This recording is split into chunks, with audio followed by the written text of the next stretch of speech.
एक लड़की जो कि अपनी याददाश्त भूल चुकी है, जब उसकी आंख खुलती है तब वो अपने आप को एक रूम के अंदर बंद पाती है। वो रूम पूरी तरह से लॉक होता है और उस रूम के अंदर कोई भी खिड़की नहीं होती है। आखिर ये लड़की इस रूम के अंदर कैसे फंस जाती है और ये लड़की इस रूम से कैसे बाहर निकल पाएगी, ये जानने के लिए वीडियो के एंड तक बने रहना। तो चलिए स्टार्ट करते हैं मूवी की स्टोरी को। मूवी की स्टार्टिंग में हमें एक एडगर नाम के आदमी को दिखाया जाता है जो कि अपनी वैन के अंदर कुछ सामान लोड कर रहा होता है। पर तभी हम देखते हैं कि उसके आसपास जितने भी पेड़ थे उनके ऊपर कुछ मिसिंग लड़कियों की तस्वीर लगी होती है। और एडगर अपनी वैन में सामान लोड करने के बाद यहाँ से जाने लगता है। इसके बाद सीन चेंज होता है और हमें एक नील नाम की लड़की को दिखाया जाता है जो कि बेहोश होती है, पर जब उसकी आंख खुलती है तब वो देखती है कि वो एक रूम के अंदर बंद है, पर उसे याद नहीं होता है कि आखिर वो यहाँ पर कैसे आई है। ये रूम पूरी तरह से खाली होता है, बस इसके अंदर एक टाइमर लगा होता है जो कि धीरे धीरे बढ़ रहा होता है। रूम की एक दीवार पर नंबर 9 लिखा होता है और ये सब देखकर नील काफी परेशान हो जाती है। इसलिए वो दरवाजे पर जाकर किसी को आवाज लगाने की कोशिश करती है, पर कोई भी उसकी आवाज नहीं सुनता है। इसलिए अब वो बहुत ज्यादा डर जाती है। पर तभी उसे रूम के अंदर एक रस्सी और एक मोबाइल मिलता है। इसलिए वो उस मोबाइल को लेकर पुलिस को कॉल करने की कोशिश करती है, पर तभी उसे पता चलता है कि उस फोन के अंदर सिम कार्ड ही नहीं है। अब नील ये बात समझ चुकी थी कि वो इस रूम के अंदर फंस चुकी है, लेकिन इसके बाद भी वो रूम से बाहर निकलने की बहुत कोशिश करती है। पर तभी उसकी नजर फर्श के ऊपर जाती है जहाँ पर खून के निशान लगे होते हैं। ये देखकर नील अब और भी ज्यादा डर जाती है। अब नील जब छत की ओर देखती है तब उसे ऊपर एक खिड़की दिखाई देती है। इसलिए वो उस खिड़की से बाहर निकलने की कोशिश करती है, पर वो खिड़की इतनी ज्यादा ऊपर होती है कि उसका हाथ वहां पर नहीं पहुंच पाता है। अब तभी उस रूम की लाइट अचानक में ग्रीन हो जाती है और थोड़ी देर के बाद वो फिर से नॉर्मल हो जाती है। अब नील एक साइड में बैठकर उस फोन के कैमरे को ऑन करती है और अपना फेस चेक करने लगती है, पर तभी वो नोटिस करती है कि उसकी टी शर्ट के ऊपर नंबर 9 लिखा है, जैसा कि उस कमरे की दीवार के ऊपर लिखा है। तो इसके बाद वो फोन की गैलरी ओपन करके उसके अंदर के फोटो देखने लगती है। अब फोन के अंदर एक फोटो उसकी फ्रेंड का होता है जो कि अब इस दुनिया में नहीं है, और वो फोटो देखकर नील काफी इमोशनल हो जाती है। अब नील एक बार फिर से कोशिश करती है कि वो यहाँ से बाहर निकल सके, लेकिन काफी कोशिश के बाद भी वो यहाँ से बाहर नहीं निकल पाती है, जिससे वो काफी ज्यादा फ्रस्ट्रेट हो जाती है। इसलिए वो गुस्से में अपना फोन फेंक कर मार देती है। पर तभी वो देखती है कि फोन से दीवार टूट गई है। इसलिए जब वो जाकर चेक करती है तब उसे पता चलता है कि दीवार लकड़ी की बनी हुई है। इसलिए वो पूरी दीवार को तोड़ देती है, लेकिन दीवार तोड़ने के बाद उसे पता चलता है कि उसके पीछे एक और दीवार है जो कि कंक्रीट की बनी हुई है। अब तभी रूम की लाइट बंद हो जाती है, लेकिन जब लाइट आती है तब दरवाजा अचानक में खुल जाता है। इसलिए नील जब दरवाजे के दूसरी साइड जाकर देखती है तब उसे पता चलता है कि वहाँ पर भी कंक्रीट की दीवार है। अब तभी उसे दीवार के दूसरी ओर से किसी आदमी की आवाज आती है, जिससे वो समझ जाती है कि उसके अलावा यहाँ पर कोई और भी है। नील उस आदमी से उसके बारे में पूछने लगती है, तब वो उसे अपना नाम ट्रेविस बताता है।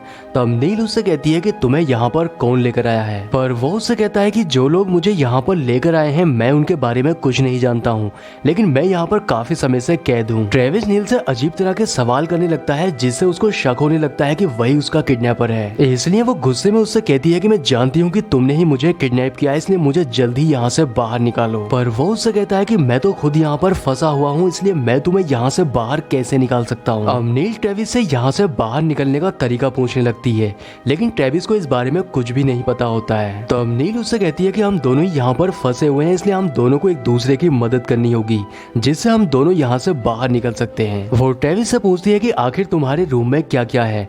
तब वो उससे कहता है कि मेरे रूम में एक चेयर है और दीवार पर नंबर 6 लिखा है। इसके साथ ही रूफ पर एक खिड़की है जो कि काफी ऊपर है। अब नील उसको बताती है कि मेरे रूम में चेयर तो नहीं है, पर मेरे पास एक रस्सी है। इसके साथ ही मेरे रूम की रूफ पर भी एक खिड़की है। तो अब ट्रेविस उससे कहता है कि तुम उस रस्सी को किसी हुक में फंसाकर वहां से बाहर निकलने की कोशिश करो। अब नील उस रस्सी को खिड़की पर लगे हुक में फंसा लेती है और जैसे ही वो ऊपर चढ़ने की कोशिश करती है वो रस्सी उस हुक से निकल जाती है, जिससे नील नीचे गिरकर बेहोश हो जाती है। थोड़ी देर के बाद जब उसको होश आता है तब वो दीवार पर उसी टाइमर को देखती है, जिससे उसे पता चलता है कि इस रूम से बाहर निकलने के लिए अब उसके पास सिर्फ 45 मिनट बाकी है। पर नील को समझ नहीं आ रहा होता है कि आखिर उसे यहाँ से बाहर निकलने के लिए क्या करना चाहिए। इसलिए वो एक साइड में बैठकर उस फोन के अंदर एक सॉन्ग प्ले कर देती है, जिसे सुनकर ट्रेविस उससे कहता है कि ये सॉन्ग उसका फेवरेट है। अब ये दोनों एक दूसरे से बातें करने लगते हैं, जिसमें नील उसे बताती है कि हमारे पास यहाँ से बाहर निकलने के लिए बहुत ही कम टाइम बचा है। पर तभी ट्रेविस के ऊपर कोई आदमी हमला करता है जिससे नील काफी ज्यादा डर जाती है,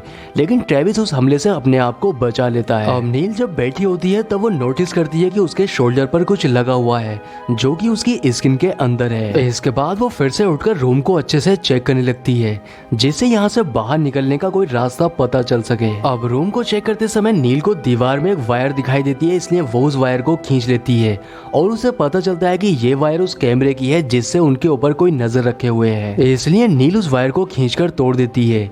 अब जो आदमी कैमरे से उनको देख रहा होता है उसके सामने जो डिस्प्ले होती है वो बंद हो जाती है और ये आदमी कोई और नहीं बल्कि एडगर होता है। अब नील रस्सी पर लगे मेटल से चैम्बर की जाली के स्क्रू को खोलने लगती है जिससे वो एक रूम से दूसरे रूम में जा सके। काफी कोशिश के बाद नील उस जाली को खोल देती है और उस चैम्बर के अंदर चली जाती है, लेकिन अंदर जाने पर उसे एक लेजर लाइट दिखाई देती है। अब वो जैसे ही उसे टच करती है उसे काफी तेज आवाज सुनाई देती है जिससे उसके कानों में दर्द होने लगता है, इसलिए अब वो वापस रूम के अंदर आ जाती है, लेकिन अंदर आते समय उसके शोल्डर पर काफी ज्यादा चोट लग चुकी थी।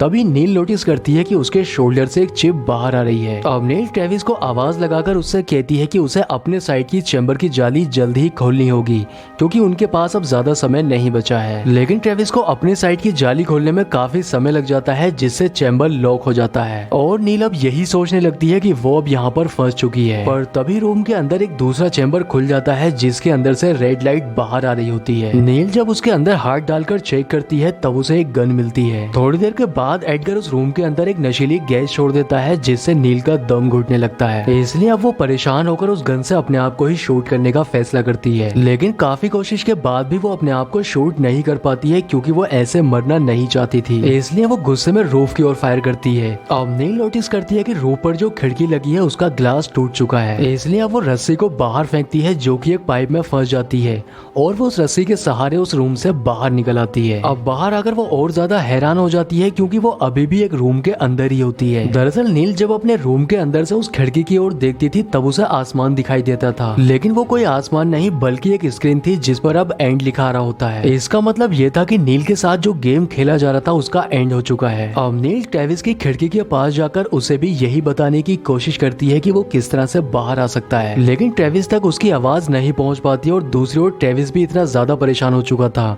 कि वो उस गन से अपने आप को ही शूट कर लेता है। अब थोड़ी देर के बाद यहाँ पर एडगर आता है जिसे देखकर नील वहीं पर छुप जाती है और मौका देखकर वहाँ से बाहर की ओर भाग जाती है। अब बाहर आते समय उसकी नजर एक खिड़की के ऊपर जाती है जहाँ पर दिन का समय होता है।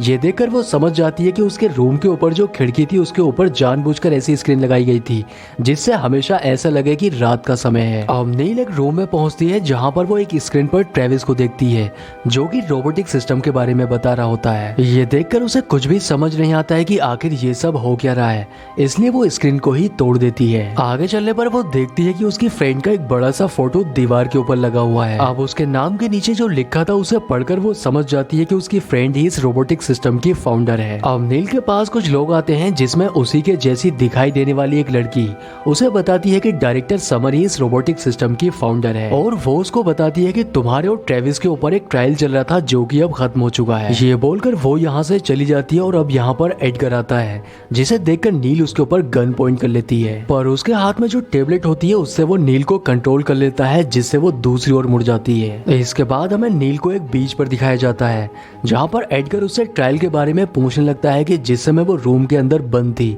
उस समय उसे कैसा महसूस हो रहा था। ये सुनकर नील को उस पर गुस्सा आ जाता है और वो उससे कहती है कि रूम के अंदर बंद इंसान को कैसा महसूस होता है ये तुम अच्छे से जानते हो। अब एडगर उससे पूछता है कि तुम ट्रेविस को क्यों बचाना चाहती थी, तब वो उससे कहती है कि मैं किसी को अपने सामने मरता हुआ कैसे देख सकती हूँ। तब एडगर उसके सामने रिवील करता है कि वो और ट्रेविस दोनों ही रोबोट्स हैं और तुम दोनों के ऊपर ही अलग अलग ट्रायल्स चल रहे थे। इसके साथ ही जिस लड़की को तुम अपना फ्रेंड समझती हो वो तुम्हारी फ्रेंड नहीं है बल्कि तुम्हारी चिप के अंदर इस तरह की मेमोरी इम्प्लीमेंट की गई है जिससे तुम इंसानों की तरह ही बिहेव करो। एडगर की बातें सुनने के बाद नील भी ये मानने लगती है कि वो इंसान नहीं बल्कि एक रोबोट है, लेकिन सच्चाई ये होती है कि एडगर की कंपनी उन लड़कियों को टाउन से किडनैप करके उनके अंदर एक ऐसी चिप फिट कर देती है जिससे उन लड़कियों को कंट्रोल करके उन्हें एक रोबोट्स की तरह इस्तेमाल किया जा सकता है। अब सवाल पूरे होने के बाद एडगर नील को ऑफ कर देता है जिससे वो पूरी तरह से शांत हो जाती है और इसके बाद वो उसे उठाकर अपनी वैन के अंदर रख लेता है। एडगर नील को लेकर यहाँ से जाने लगता है और इसी सीन के साथ मूवी का एंड हो जाता है। दोस्तों अगर वीडियो पसंद आया है तो वीडियो को लाइक और चैनल को सब्सक्राइब जरूर करें।